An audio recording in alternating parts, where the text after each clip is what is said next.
Salam sehat selalu, Bapak Ibu, Sobat Muda. Ya, pada kesempatan kali ini saya akan berdiskusi bersama Bapak Dasiman tentang belajar saat ini. Oke, selamat menyimak. Salam sehat Pak Dasiman. Salam sehat selalu untuk orang tua pun harus menyesuaikan Pak ya, karena zaman kita dulu sekolah atau mendapatkan pendidikan berbeda ya, dengan anak-anak sekarang nih. Bapak dalam mendidik itu kepada mereka pernah nggak Pak terjadi pertentangan atau mungkin berbeda gaya Pak?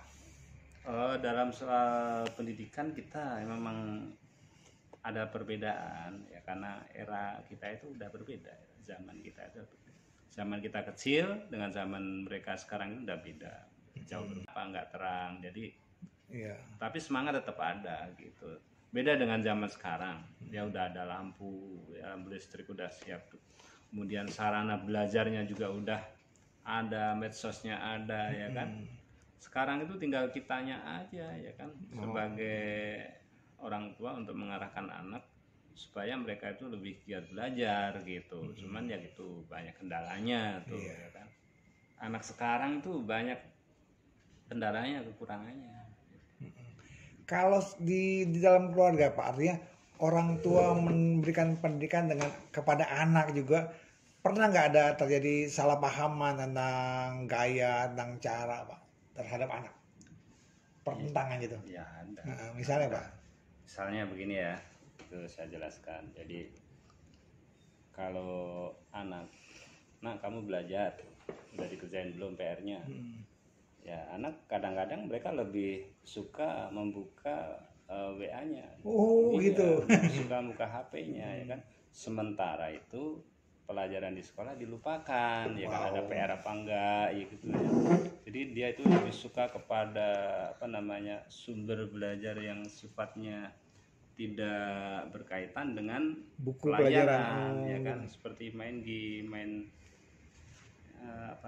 model-model gitulah. Game itu kan mereka lebih suka, lebih game asik online main ya? game online ya kan. Nah, itu merusak sebenarnya itu, ya kan. Iya betul. Kalau kita di masyarakat, anak itu kuat berjam-jam untuk main game. Sementara kalau suruh baca buku, paling 5 menit juga udah capek dia, udah tutup lagi. Itu masalah ya dalam pendidikan kita. Gitu. Yang Bapak rasakan Pak, ini apa ya, tentang baca lewat buku dengan baca lewat chat Pak, ada perbedaannya Pak? Kalau baca lewat buku ya, itu anak itu merasa merasa kurang tertarik gitu. Zaman sekarang ya? Iya, kurang tertarik. Makanya pemerintah menguatkan lagi untuk program literasi. Literasi. Iya, apa tuh Pak? Ya. Itu tadi membaca, melihat, mendengar, jadi nanti pengalaman mereka itu lebih luas lagi. Lebih luas lagi ya. Tapi literasinya itu kan sekarang bisa lebih luas lagi, di samping buku ajar ya kan, buku sumber itu melalui medsos juga itu lebih luas lagi kita.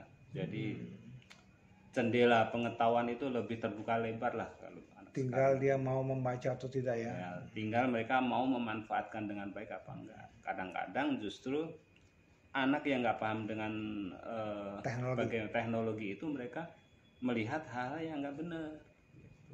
Iya. Coba Bapak buka itu misalkan buka YouTube, klik apa yang keluar, ya kan? Apapun ada di situ, ya kan? Nah, itu yang seharusnya pihak Kementerian Kominfo. Ya, Kominfo itu menseleksi apa yang ditayangkan di YouTube, di Google itu disortir, jangan sampai ada hal-hal yang kira-kira merusak generasi muda kita gitu. Karena kan anak-anak harus kita arahkan ya. Betul. Tapi dalam hal kemudahan pasti pernah dalam hal ini, misalnya ada tugas anak-anak di sekolah, akhirnya dengan teknologi terbantu Pak. Ya, itu sisi positifnya dari kemajuan teknologi. Jadi dengan adanya kemajuan dunia informatika itu, siswa lebih mudah untuk mendapatkan pengetahuan cepat ya, lebih cepat, ya kan, dalam hitungan detik juga dia bisa dapat ya. Iya, dapat. Misalkan kalau seandainya guru menugaskan, coba kamu cari tentang ilmu ini ya kan, mereka langsung ya, kalau misalnya ketik di Google juga langsung keluar.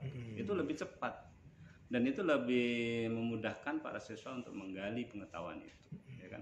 Tinggal mereka, saya tekankan, bagaimana memanfaatkan media sosial ini agar dia itu bisa bermanfaat buat mereka gitu. Kita arahkan aja gitu. Kalau mereka cuma sekedar copy paste Pak, tanpa memahami, itu ada maknanya nggak tuh Pak? Cuma kalau copy paste, tanpa memaknai apa yang sebenarnya tersirat dari materi itu Pak. Kalau copy paste itu sebenarnya itu ya ada, cuman nggak maksimal, karena mereka itu nggak baca secara menyeluruh kan. Iya. Jadi sistem numerasinya, literasinya itu nggak menyeluruh gitu. Nggak dibaca ya. Nggak dibaca. Copy paste 2 halaman, 3 halaman juga dalam hitungan detik bisa kan? Tapi dia nggak baca kan? Nggak baca intisari. Jadi mereka itu ada manfaatnya tapi nggak maksimal. Copy paste boleh aja. Kalau yang pernah terjadi Pak ya, kan kita pernah mengalami masa-masa pembelajaran online ya. Sekarang sudah offline kembali. Tentu yang Bapak sebagai seorang pengawas nih bisa melihat perbedaannya Pak. Gimana Pak?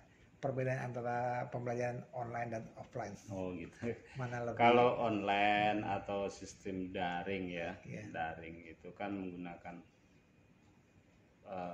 media sosial ya kan. Offline itu kan secara tatap muka. Antara guru dengan siswa bertemu di dalam kelas ya kan. Di sini kalau kita lihat dari sisi manfaat daripada pembelajaran itu lebih jauh lebih menyentuh. Nah, lebih menyentuh ke tatap muka sebenarnya. Ya kan, kalau offline itu lebih mudah berinteraksi antara guru yang sulit tanyakan ya. Guru dengan siswa lebih mudah berinteraksi. Pembelajaran juga lebih bagus.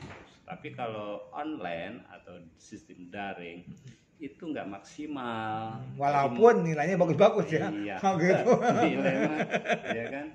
Iya, itu jadi itu nggak maksimal. Pembelajaran seperti itu nggak maksimal. Materi yang disampaikan juga nggak bisa leluasa. Hanya pokok-pokoknya aja yang urgent aja. Padahal hal-hal yang bunganya itu ada di penjabarannya ya. Iya, kemudian pengembangan karakternya juga nggak bisa. Karakter anak kan dibina melalui nggak bisa dengan online ya. Iya, tahu-tahu rambutnya udah panjang, kukunya udah panjang, ya kan? Itu kita membina karakter anak nggak bisa. Nggak bisa dengan online tuh nggak bisa. Tuh, itu kelemahannya di situ. Kalau kelebihannya itu penyampaian materi, ya kan? Cepat ya. Cepat dalam hitungan. Kemudian untuk upload YouTube seperti video-video pembelajaran juga lebih mudah ya. Mudah gitu. Sementara kalau tatap muka kan nggak bawa HP, nggak bisa untuk menayangkan video-video ya kan. Kecuali kalau di sekolah diperkenankan bawa HP atau mungkin menggunakan layar proyektor ya kan, baru bisa. Oke, sekarang saya tanya Pak, bagaimana apakah ini sebuah bentuk regenerasi juga Pak ya? Kan namanya guru kan ya, lama-lama menurun dalam jumlahnya ya. Kita bina biar anak-anak pun tertarik untuk jadi guru Pak. Kalau untuk generasi muda ya sebaiknya begitu, kita bina generasi muda kita supaya mereka itu menggantikan kita ke depan. Punya cita-cita Pak ya.